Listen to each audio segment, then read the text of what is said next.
নমস্কাৰ সকলোকে নতুন এটা ভিডিঅ'লৈ স্বাগতম জনাইছোঁ।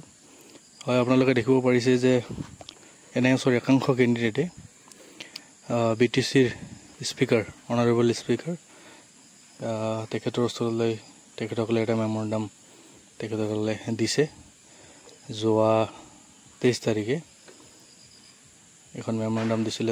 আপোনালোকে ইয়া চাব পাৰিছে যে এনআইএছ কেণ্ডিডেটসকলৰ যি ডকুমেণ্ট, এই ডকুমেণ্টখিনি যাতে ৰিলেক্সেশ্যন দিয়ে, মানে ইউডাইষ্ট, যিহেতু ইউডাইছটো যথেষ্ট কেণ্ডিডেটৰ ইউডাইছৰ লগত তেখেতৰ যি এক্সপিৰিয়েঞ্চ চাৰ্টিফিকেট বা ইউডাইছ 2027 আগত তেখেতসকলৰ ইন চাৰ্ভিচ হিচাপে যথেষ্টখিনি কেণ্ডিডেটৰ সেই নামটো সন্নিৱিষ্ট নাছিলে, বা বহুতো কেণ্ডিডেটে যিহেতু ইউডাইছত সেইখিনি সময়ত কোনো ধৰণৰ নথিপত্ৰ তেখেতসকলৰ নাই, সেই ভিত্তিত একাংশ কেণ্ডিডেটে যোৱা 23 তাৰিখে আমাৰ বিটিচিৰ অনাৰেবল স্পীকাৰ কাতিৰাম ডাঙৰীয়া ছাৰৰ ওচৰত তেখেতসকলে মেমৰেণ্ডাম ছাবমিট কৰিছিলে, আৰু তেখেতে এটা ফৰৱাৰ্ডিং আমাৰ বিটিচিৰ CM প্ৰমোদ বড়ো ডাঙৰীয়ালৈ তেখেতে দিছে।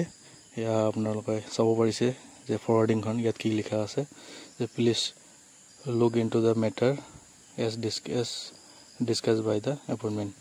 যে এনআইএছৰ যি ইউডাইছ বা যি এটা সংঘাত ভুগি আছে তেখেতসকলৰ, বা এপইণ্টমেণ্টখিনি তেখেতসকলে পাবনে নাই, বা তেখেতসকলৰ ডকুমেণ্টছৰ ওপৰত তেখেতে ফৰৱাৰ্ডিং দিছে আমাৰ অনাৰেবল চিফ ছাৰলৈ, যাতে এই মেটাৰটো যিমান সোনকালে পাৰে এইখিনি ছল্ভ কৰিব লাগে, আৰু এনআইএছখিনিক যাতে এপইণ্টমেণ্ট দিব লাগে সেই হিচাপে তেখেতসকলে আমাৰ স্পীকাৰক কিছুমান কেণ্ডিডেটে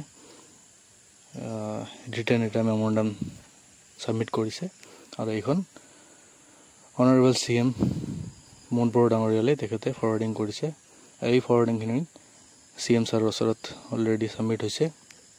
যে তেখেতসকলৰ এটাই ডিমাণ্ড যে যি BTCৰ LPUP ৰিকুৱাৰমেণ্ট এইখিনি যাতে তেখেতসকলকো চান্স দিয়ে, বা এনআইএছ কেণ্ডিডেটখিনিকো যাতে এই ৰিকুৱাৰমেণ্টত বা এপইণ্টমেণ্টত আগভাগ ল'ব পাৰে, যাতে এই বঞ্চিত নহয় তেখেতসকলে, সেই ভিত্তিত তেখেতসকলে আপোনালোকে চাব পাৰিছে।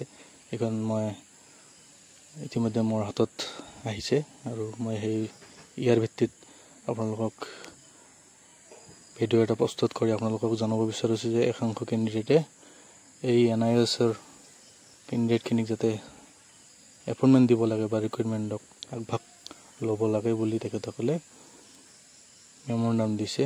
আৰু এই বিষয়ে অনাৰেবল চিফ ছাৰে বা ডাইৰেক্টৰ অফিচৰ ফালৰ পৰা আগন্তুক দিনত কি ইনিচিয়েটিভ লয় সেইটো লক্ষণীয় হ'ব। তো আজি ভিডিঅ' এইখিনি আছিল। Thank U.